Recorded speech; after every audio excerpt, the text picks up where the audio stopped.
Magandang araw mga kaparokya. Today is December 1, araw ng Biyernes at inyo na namang masasaksihan ng panibagong yugto ng ating online views update ng tatlong noontime show.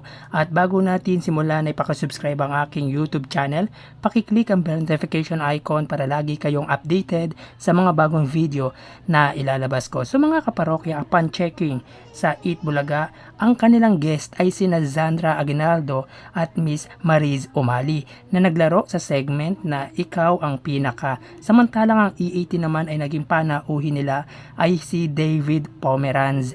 At makakatulong kaya sa pag-arangkada ng views nila online ang mga panauhin na yan.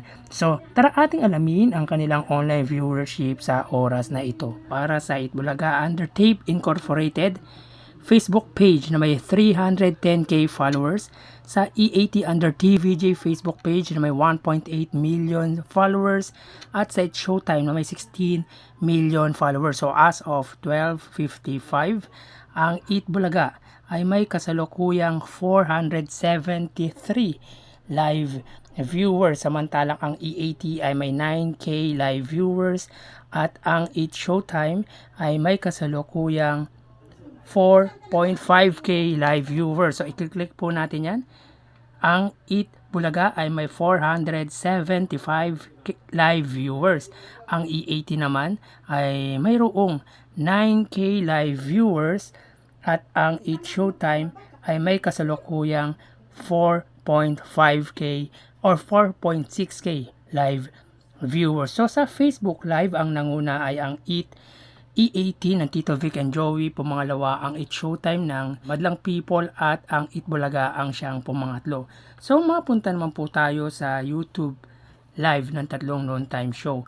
Para sa Eat Bulaga under GMA Network YouTube channel na mayroong 33.6 million subscribers, samantalang ang E80 naman, wait lang po, ang E80 naman ay may kasalukuyang under TV5 Philippines na mayroong 1.5 million subscribers, at sa It's Showtime under ABS-CBN Entertainment YouTube channel na mayroong 46 million subscribers. So kachecheck lang po natin yung live view subscribers ng Eat Showtime na under ABS-CBN Entertainment.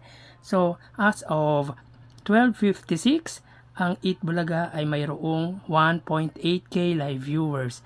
Ang E80 naman ay mayroong 50k live viewers at ang Eat Showtime under ABS-CBN Entertainment ay mayroong 72k live viewers. Ulitin po natin, para sa may Eat Bulaga under GMA Network ay may 1.8k live viewers, ang E80 ay may 50k live viewers, at ang It's Showtime ay may 72k live viewers. So dito po nanguna sa TV station YouTube channel ay ang ABS-CBN, pumangalawa ang TV5, pumangatlo ang GMA. So mapunta naman po tayo sa YouTube channel, ang main YouTube channel ng tatlong noontime show. Para sa Eat Bulaga under Eat Bulaga YouTube channel na may 5.28 million subscribers, sa E80 naman under TVJ YouTube channel na mayroong 713k subscribers, at sa It's Showtime na may 1.93 million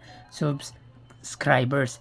As of 12:58, ang Eat Bulaga ay mayroong 1.2k live viewers, samantalang ang E80 ay mayroong 43k live viewers, at ang It's Showtime ay mayroong 27k live viewers. So ulitin po natin, ang Eat Bulaga ay mayroong 1.2k live viewers, ang E80 naman ay may 43k live viewers, at ang It's Showtime ay may 27k live viewers. So dito naman sa main channel ng tatlong noontime show, ang nanguna ay ang E80 ng Tito Vic and Joey, pumangalawa ang It's Showtime, at pumangatlo ang Eat Bulaga. So ang total ng Eat Bulaga YouTube channel ay mayroong 1.8 under GMA at 1.2 sila ay may total na 3K live viewers. Samantalang ang E80 under TV5 Philippines na may